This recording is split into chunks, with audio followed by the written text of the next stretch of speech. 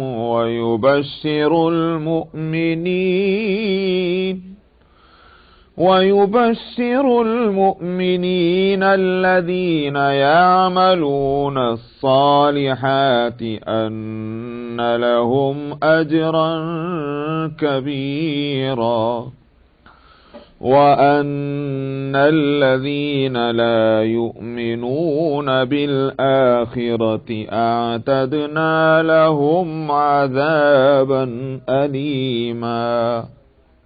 صدق اللہ العظیم۔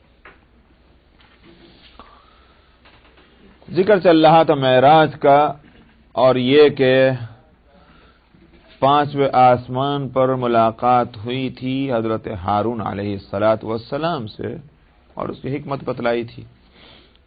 اس کے بعد 6 آسمان کی طرف آپ کا تشریف لے جانا ہوا، اور وہاں ملاقات ہوئی حضرت موسیٰ علیہ السلام سے۔ حضرت موسیٰ علیہ السلام کی زندگی از اول تا آخر نبی کریم صلی اللہ علیہ وسلم کے زندگی کے حالات سے بہت ملتی جلتی ہے، جیسے حضرت یوسف علیہ السلام کی زندگی، اور اسی وجہ سے میں نے بتلایا تھا کہ یوسف علیہ السلام کی خصوصیت تمام انبیاء میں یہ ہے کہ ان کا واقعہ قرآن حکیم میں بڑی تفصیل کے ساتھ بیان ہوا۔ کسی نبی کا واقعہ اتنی تفصیل سے نہیں بتلایا گیا جتنا حضرت یوسف علیہ السلام کا ذکر آیا۔ یوسف علیہ السلام کے نام تو مختلف جگہ آیا، واقعہ کہیں نہیں بتلایا سوائے ایک جگہ کے، اور جہاں بتلایا وہاں پوری تفصیل سے شروع سے لے کر آخر تک ان کا واقعہ بتلا دیا، بچپن سے لے کر کے اور آخر تک کا ساری ان کی داستان زندگی قرآن نے اپنے اس معجزانہ اختصار کے ساتھ پوری زندگی کے واقعات بیان کر دیے۔ ظاہر ہے کہ یہ کسی اور نبی کے ساتھ نہیں ہوا۔ کسی اور نبی کے ساتھ تو یہ ہوا کہ جتنی ضرورت پیش آئی جس واقعے کے جس حصے کی، پورا واقعہ بھی نہیں، واقعہ کا جتنا حصہ ضروری سمجھا گیا اتنا لے لیا، بقیہ چھوڑ دیا گیا۔ اور انبیاء کے ساتھ تو یہ ہوا، مگر یوسف علیہ السلام کی خصوصیت یہ ہے، بلکہ آپ کا جہاں ذکر آیا پوری تفصیل کے ساتھ، اس پوری سورہ کا نام ہی سورہ یوسف ہو گیا۔ پورے سورہ یوسف آپ پڑھ لیجئے، ایک طویل سورہ، شروع سے لے کر آخر تک یوسف علیہ السلام کے واقعہ اس میں ہے۔ تو یہ خصوصیت ہے حضرت یوسف علیہ السلام کی، اور ظاہر ہے کہ قرآن حکیم میں ان کا تذکرہ تمام انبیاء سے گویا یوں کہیے کہ ان کے مقابلے میں اس انداز میں ہونا اسی لیے ہے کہ نبی کریم صلی اللہ علیہ وسلم کی زندگی کے ساتھ ان کی زندگی کی کافی مشابہت ہے۔ ٹھیک اسی طرح سے موسیٰ علیہ السلام کا معاملہ ہے۔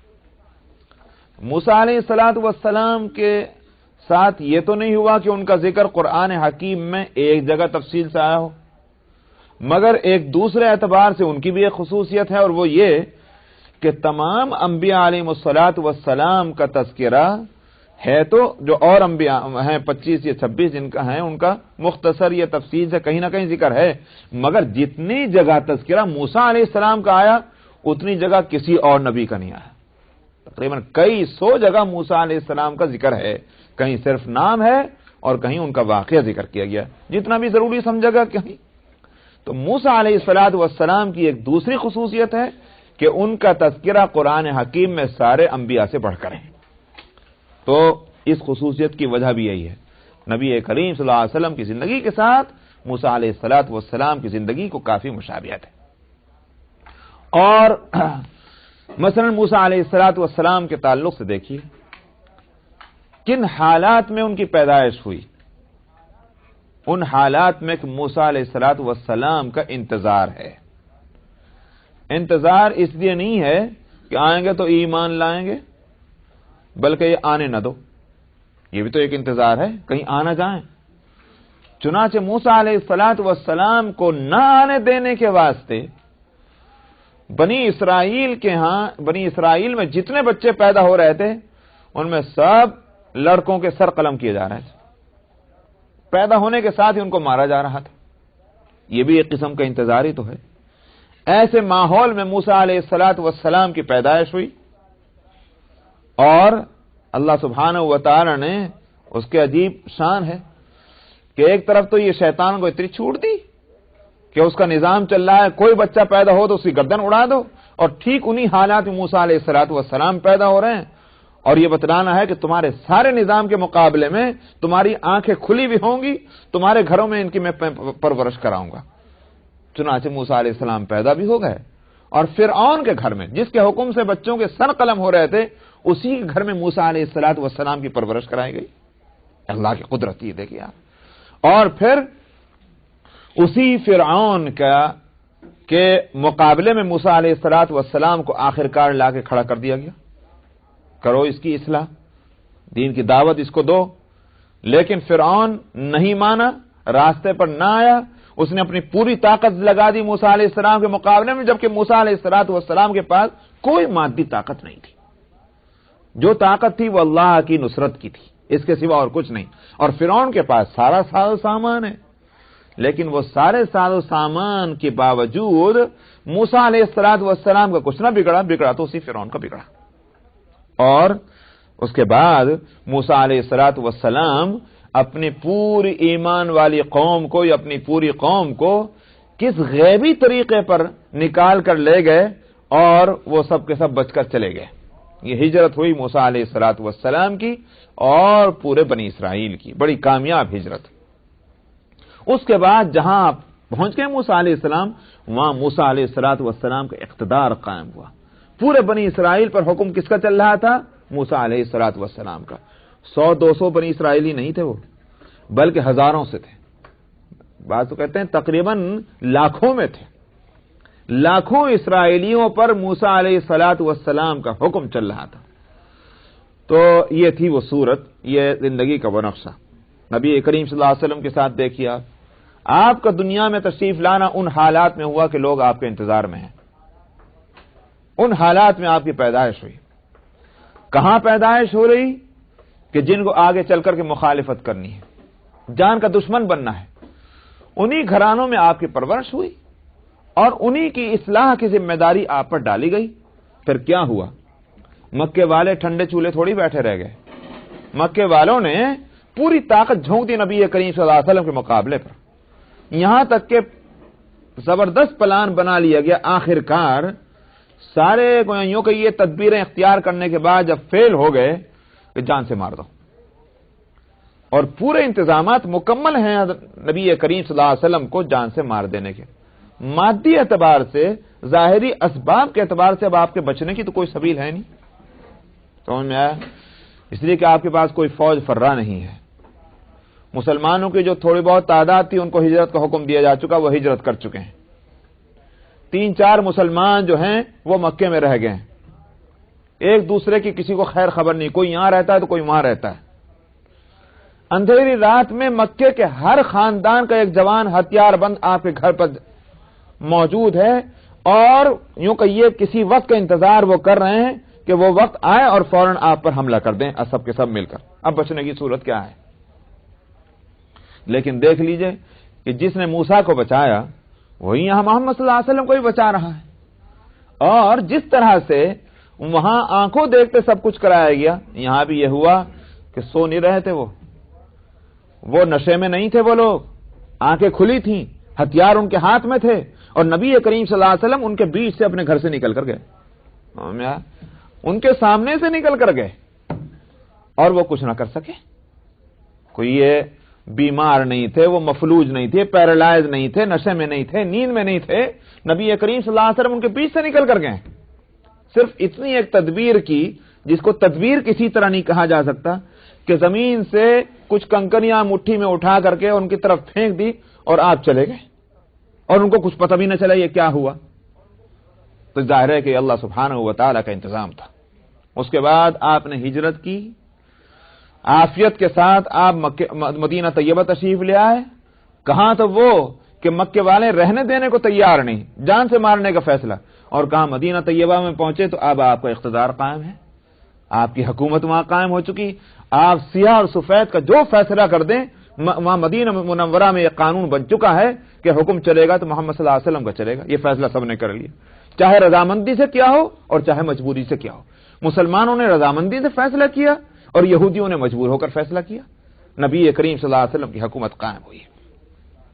تو موسیٰ علیہ السلام کے زندگی سے چونکہ بہت مشابہت ہے، اس واسطے چھٹے آسمان پر نبی کریم صلی اللہ علیہ وسلم کی ملاقات ان سے کرائی گئی تاکہ ان کی زندگی آپ کے سامنے آ جائے اور آپ کو مکے کے ان حالات میں جن حالات میں یہ معراج ہوئی آپ کو یہ تسلی ہو جائے کہ اگر وقت کے سب سے بڑے دشمن سے اس طرح سے نجات ملی ہے موسیٰ علیہ السلام کو، تو اگر آج مکے والے میرے دشمن بن رہے ہیں، اللہ کی قدرت سے کیا بعید ہے کہ وہ مجھے بھی نجات دے دے۔ اس نقطے کو سمجھانے کے لیے موسیٰ علیہ السلام سے ملاقات کرائی گئی۔ پھر ایک اور بھی بات ہے، اور وہ یہ کہ موسیٰ علیہ السلام جلیل القدر پیغمبر ہیں، اور وہ ہیں کہ جن کو اللہ سبحانہ و تعالی نے اپنے ہم کلامی کے شرف سے نوازا ہے۔ تلک الرسل فضلنا بعضهم على بعض منهم من کلم اللہ ورفع بعضهم درجات۔ یہ پیغمبروں کی جماعت ہے جن میں سے بعض سے اللہ نے کلام کیا ہے، تو ان میں موسیٰ علیہ السلام ہیں، ان کی اسی خصوصیت کی وجہ سے ان کو کلیم اللہ کہا جاتا ہے۔ براہ راست اللہ سبحانہ و تعالی نے موسیٰ علیہ السلام سے کلام کیا، ظاہر ہے کہ یہ قرب کی ایک خاص قسم ہے۔ نبی کریم صلی اللہ علیہ وسلم کو بھی وہ اس سے کہیں بڑھ کر قرب حاصل ہو رہا ہے۔ موسیٰ علیہ السلام سے ملاقات کرا دی گئی کہ اے پیغمبر، اگر آج آپ کو یہ قرب مل رہا ہے تو آپ سے ملتا جلتا ایک قرب آپ سے پہلے ایک پیغمبر کو دیا گیا، وہ ہے موسیٰ علیہ السلام۔ دوسرا نقطہ یہ ہے، اور تیسرا نقطہ یہ ہے کہ حضرت موسیٰ علیہ السلام نے جس قوم میں نبوت کی ہے وہ قوم بڑی سرکش تھی، بڑی سرکش۔ اللہ سبحانہ و تعالیٰ کی ہر قدم پر جن پر مہربانیاں ہو رہی تھی، اور اللہ کی غیبی قدرتوں کا جنہوں نے آنکھوں سے مشاہدہ کیا تھا، اس سب کے باوجود ان کی سرکشی میں کوئی کمی نہیں آ رہی تھی۔ سمجھ میں آیا؟ آپ دیکھ لیجئے اس قوم کی سرکشی اس سے بڑھ کر اور کیا ہو سکتی ہے کہ جنہوں نے ابھی یہ نقشہ دیکھا کہ فرعون اپنی پوری طاقت اور قوت کے ساتھ اس سمندر میں اور اس جگہ ڈوبا جس جگہ سے یہ بنی اسرائیل عبور کر کے سمندر کو آئے تھے۔ سمجھ میں آئے؟ ابھی یہ نقشہ، یہ تماشا دیکھ کر آئے کس طرح اللہ تعالیٰ کمزوروں کی مدد فرما رہے ہیں طاقتوروں کے مقابلے میں۔ جب حکم ملا کہ جاؤ فلسطین کی طرف اور وہاں جا کر ایک مشرک قوم ہے ان سے جہاد کرو، بڑی سرکش ہے وہ قوم، ان سے جہاد کر کے وہاں اسلام کا جھنڈا لہرا دو، وہاں اللہ کی حکومت قائم کر دو، تو قوم موسیٰ نے کیا کہا؟ اسرائیلیوں نے کیا کہا؟ کسی طرح فرما برداری کا اظہار کیا؟ حق تو یہ تھا کہ ان کا جواب یہ ہوتا جانیں قربان کرنے کو تیار ہیں، جس خدا نے ہم کو اتنے ظلم سے نجات دلائی ہے اس کے لیے ہماری جانوں کی کیا قیمت ہے؟ اس کے مقابلے میں سب کو چل دینا چاہیے تھا، لیکن کیا جواب ملا سب کی طرف سے؟ اذهب انت وربك فقاتلا انا هاهنا قاعدون۔ اجی یہ ہم سے نہیں ہوتا، تم ہی چلے جاؤ، تمہارا علم یہ چلے جائے، ہم تو یہیں بیٹھے۔ یہ تھا جواب ان کا۔ اس سے بڑھ کر کوئی سرکشی اور کوئی ہو سکتی ہے جو قوم موسیٰ نے بتلائی؟ نبی کریم صلی اللہ علیہ وسلم بھی قوم کی سرکشی کو اپنی آنکھوں سے دیکھ رہے تھے، اپنی مکے والوں کی۔ جن مکے والوں نے معجزات دیکھے ہیں نبی کریم صلی اللہ علیہ وسلم کے، جنہوں نے اخلاق دیکھا ہے نبی کریم صلی اللہ علیہ وسلم کو اپنی آنکھوں سے شروع سے لے کر آخر تک، ان کے لیے اس کے سوا کیا راستہ دوسرا ہونا چاہیے کہ ان کو ایمان لانا چاہیے تھا، مگر مقابلے پر ہیں مکے والے۔ تو اس قوم کی سرکشی کی تکلیف آپ کو ہوگی کہ نہیں ہوگی؟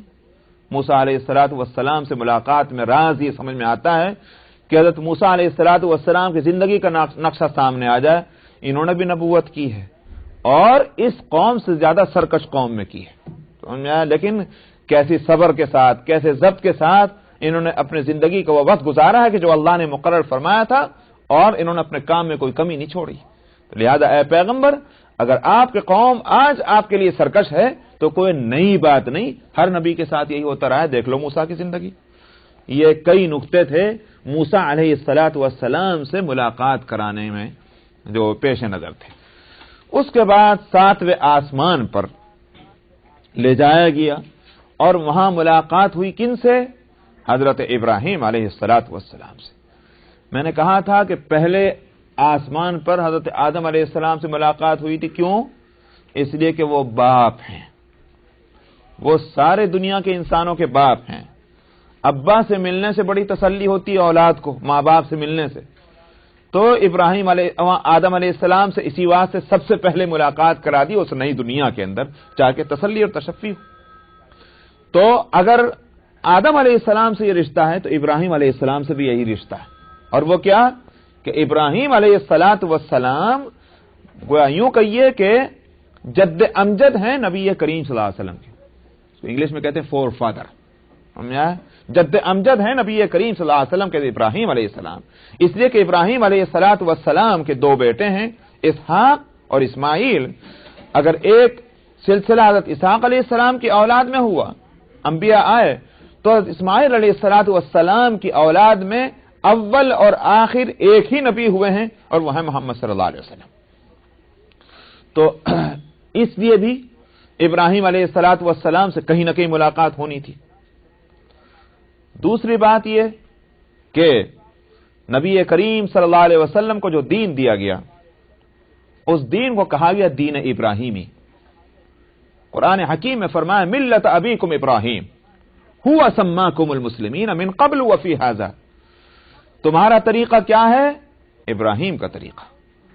اصولی طور پر تمہیں جو دین دیا گیا ہے وہ اپنے اصول اور اپنے پرنسپل میں دین ابراہیمی ہے۔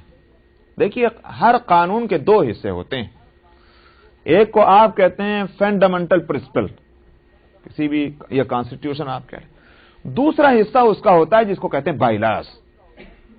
قانون کی اصل حقیقت جو ہوتی ہے وہ اس کے وہ جو پرنسپل جو ہیں فنڈامنٹل، وہ اصل قانون ہوتا ہے جو ناقابل تبدیلی ہوتا ہے۔ اس میں اگر ایک کلاس کو بھی کسی نے اپنی جگہ سے ہٹانا چاہا تو پوری قوم لڑنے مرنے کو تیار ہو جائے گی، ہمارے قانون کو بدل رہا ہے۔ اس کے برعکس بائی لاز جو ہوتے ہیں وہ اتنے اہم نہیں ہوا کرتے، وہ ضرورت کے تابع ہوتے ہیں، حالات کے تابع ہوتے ہیں۔ حالات اگر ضرورت بدل جائے تو بائی لاز میں بھی تبدیلیاں آ جاتی ہیں، وہ اصل قانون نہیں ہوا کرتا، اس کی تبدیلی سے قانون نہیں بدلا کرتا۔ سمجھ میں آئی نہیں بات؟ ٹھیک یہی صورت ہے کہ بنیادی طور پر دین جو ہے وہ حضرت ابراہیم علیہ السلام کو جو دیا گیا وہی دین اصل پر لوٹا کر کے، جس میں بہت کچھ تبدیلیاں کر لی گئی تھیں، اصل سے پر لا کر کے وہ نبی کریم صلی اللہ علیہ وسلم کو دے دیا گیا۔ رہ گئے بائی لاز مختلف رہے ہوں گے موسیٰ علیہ السلام کے وقت میں، نبی کریم صلی اللہ علیہ وسلم کو دوسرے دیے گئے، اس لیے کہ حالات بہت بدل چکے ہیں، ہزاروں سال میں تو کافی فرق پڑ جاتا ہے۔ بنیادی طور پر وہی دین ہے کہ جو دین ابراہیم ہے، تو اس لیے ملت ابیکم ابراہیم فرمایا۔ اب جن کا اصولی طور پر دین دیا گیا ہے نبی کریم صلی اللہ علیہ وسلم کو، ان سے ملاقات ہونی ہی چاہیے کہیں نہ کہیں، اس قرب کا یہ نتیجہ نکلنا ہی چاہیے۔ دوسری بات یہ ہے کہ یوں تو تمام انبیاء علیہ الصلوۃ والسلام کی دعوت بنیادی طور پر دعوت توحید کی دعوت ہے۔ سمجھا؟ ہر ایک نے یہی تو دعوت دی ہے، ایک اللہ کو مانو، اللہ کے ساتھ کسی طرح کا شرک نہ کرو۔ مگر ان سارے انبیاء میں اپنی دعوت کے اعتبار سے اور اپنے زندگی کے طور و طریق کے اعتبار سے، اپنے عمل کے اعتبار سے موحد اعظم اگر کوئی کہلائے جا سکتے ہیں تو وہ ہیں حضرت ابراہیم علیہ السلام، جنہوں نے ہر قربانی کو گوارا کیا لیکن توحید کے عقیدے پر آنچ نہیں آنے دی۔ میں پہلے ہی بتلا چکا ہوں کہ بھئی دنیا میں جتنی وہ چیزیں ہیں کہ جس سے انسان سے کا تعلق اور محبت کا رشتہ جوڑتا ہے، جتنی چیزیں بھی ہو سکتی ہیں، حضرت ابراہیم علیہ السلام نے ان میں سے ہر چیز کو عقیدہ توحید کے اوپر جو ہے وہ قربان کیا۔ مثلا اپنی ذات کی محبت، آپ دیکھتے ہیں کہ جب ذات کا مسئلہ آیا تو کیا ابراہیم علیہ السلام نے یہاں کوئی کمپرومائز کیا ہے؟ آگ میں جانا گوارا کر لیا خوشی خوشی، لیکن حضرت ابراہیم علیہ السلام نے اس عقیدے کے تعلق سے کوئی کمپرومائز نہیں کیا، آگ میں ڈلوا دیا اپنے آپ، ہوا نہیں ہوا، اس سے بڑھ کر اور کیا قربانی ہے؟ اسی طرح سے جہاں دوسری گویا یوں کہیے کہ محبت ہوتی خاندان کی، وطن کی، ابراہیم علیہ السلام نے اس عقیدہ توحید کے مقابلے میں وطن اور خاندان کو جو ہے وہ قربان کر دیا۔ قرآن حکیم میں سورہ ممتحنہ کے اندر بھی اور جگہ بھی کہ قد کانت لکم اسوۃ حسنۃ فی ابراہیم والذین معہ اذ قالوا لقومہم انا براء منکم ومما تعبدون من دون اللہ کفرنا بکم وبدا بیننا وبینکم العداوۃ والبغضاء ابدا حتی تؤمنوا باللہ وحدہ۔ اے مسلمانوں، یہ ہم کو حکم ہے، سمجھ میں آیا؟ اے مسلمانوں، تمہارے لیے ایگزامپل ہے، اسوہ ہے، نمونہ ہے ابراہیم کی زندگی میں. کیا تھی وہ بات؟ اذ قالوا لقومہم انا براء. ابراہیم اور ان کے جو ایمان والے تھے ان کے ساتھ میں، ان سب میں یہ بات اس لیے خاص طور پر کہی گئی ہوگی کہ ہم جیسے لوگ یوں کہتے ارے وہ تو نبی تھے صاحب، نبی کہاں اور کہاں ہم. فرمایا والذین معہ، اور جو ان کے ساتھ ایمان لا چکے تھے. ان نبی اور امت، ایمان والی امت، ان دونوں کی زندگی کا جو طور و طریق ہے اس میں تمہارے لیے اگزامپل ہے. کیا تھی وہ بات جس کو اگزامپل بنایا گیا؟ فرمایا جب انہوں نے اذ قالوا لقومہم، انہوں نے اپنی قوم سے، اپنے خاندان سے، اپنی برادری سے یوں کہا انا براء منکم، بس یہ ہمارا تمہارا تعلق ختم، بالکل بے تعلقی، بائیکاٹ. ومما تعبدون من دون اللہ، لیکن کوئی ذاتی، کوئی دنیا کی کوئی وجہ نہیں ہے. جن چیزوں کی تم عبادت کرتے ہو اللہ کو چھوڑ کر، ہم ان سے بے تعلق، تم سے بھی بے تعلق، اس لیے کہ وہ اگر تمہارے معبود ہیں تم ان کی عبادت کرنے والے ہو.